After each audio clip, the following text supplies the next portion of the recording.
Hi everyone, it's Kendall here, and what I have for you today is week number 6 of our Grandma's Kitchen Sew-Along, which is hosted by Pat Sloan over at her website, ilovetomakequilts.com.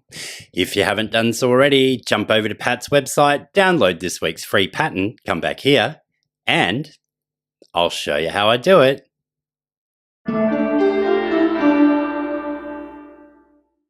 So here we are once again, folks, with all of our pieces cut out as per Pat's wonderful free pattern.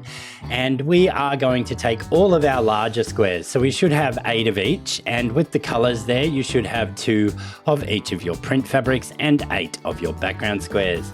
These are all made with half square triangles. And as such, we will take our background squares and draw a diagonal line on the back of all of them. We'll match those up right sides together with all of our print squares, take everything over to the machine all at once, and we will stitch 1/4 inch on each side of the drawn line.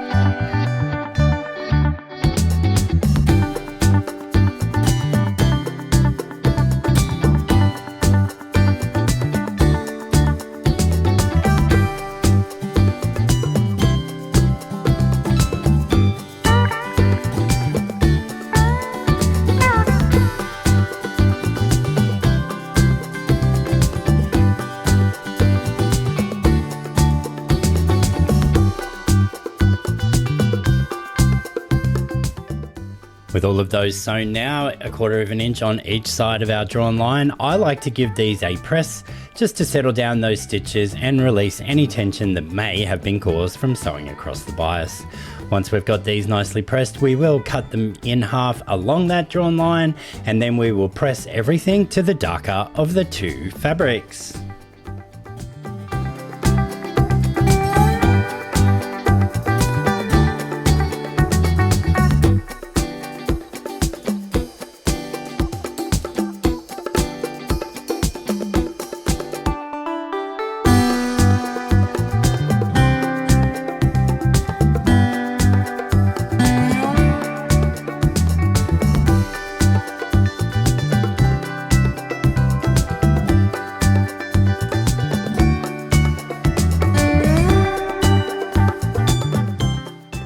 We're now ready to trim these down to their unfinished size of 2.5 inches, and for that I will pull in my makeshift block lock ruler. You may or may not have seen me use this before, but all I've done here is take my 3.5 inch square and I've put 3 layers of painter's tape along that diagonal line, or the 45-degree line. What this does is it creates a lip to butt up against the fabric, as you saw me showing just before. And it also helps to swing everything around so that you can trim it down to that 2.5 inches. But it also prevents the ruler from wobbling because of the bulk of that seam allowance, which has been folded over. And so it creates a nice even surface, and you get a really good trim down. So once again, we just butt that edge up on our ruler, on our seam line, and we trim those first 2 sides. We then rotate everything around in one foul swoop if it sort of sticks and decides to work, before lining up our 2.5 inches and trimming the final 2 sides. You're free to trim your half square triangles down in whichever method you prefer to use, but for me, when I'm doing these smaller half square triangles, I do prefer this makeshift block lock.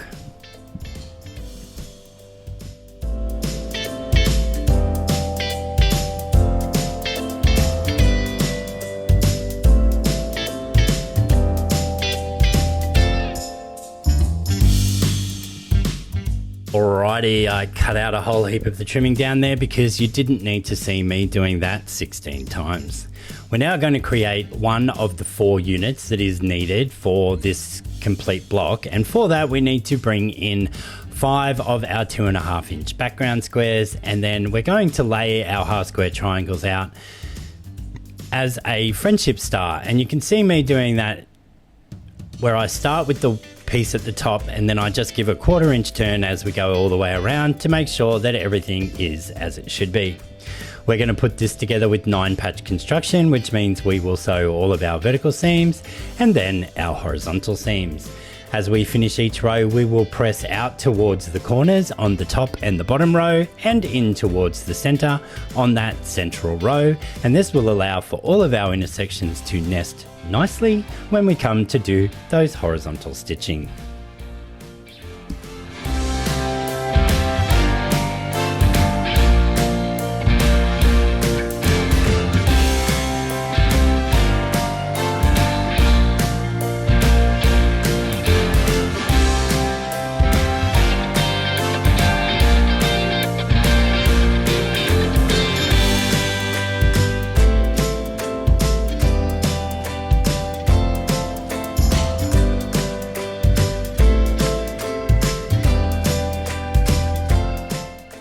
With our first horizontal seam done, I am going to spin these intersections to spread the bulk around.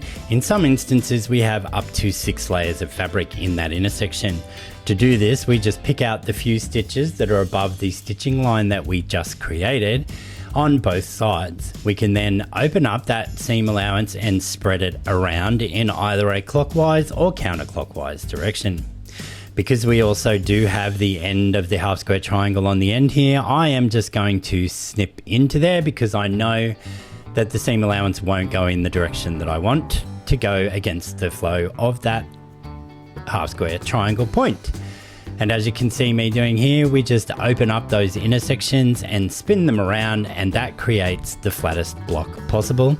Once you're happy with how everything is placed, you will give it a firm press into position before attaching your final row and repeating that step. Now you will need to do this to make 4 of these units, 1 in each of your colors, and I will meet you back once you've gotten all that done.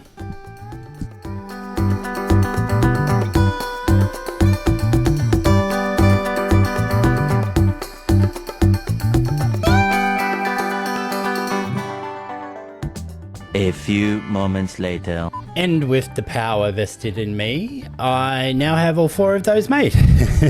Or the power vested in video, I don't know. Anyway, we now just turn these 4 blocks into a large 4-patch. And for that, we just do our vertical seam, and then our horizontal seam. As you can see, I already had the top row put together. Depending on how you pressed and how everything is situated, your seam intersections here should all nest, but you can't guarantee that. So clip into wherever you need to clip into, press open wherever you need to press open. Do not stress, do not worry. Sew together your 4-patch and our block for this week will be done.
Okay, that's it for another week, folks, of our Grandma's Kitchen Sew Along.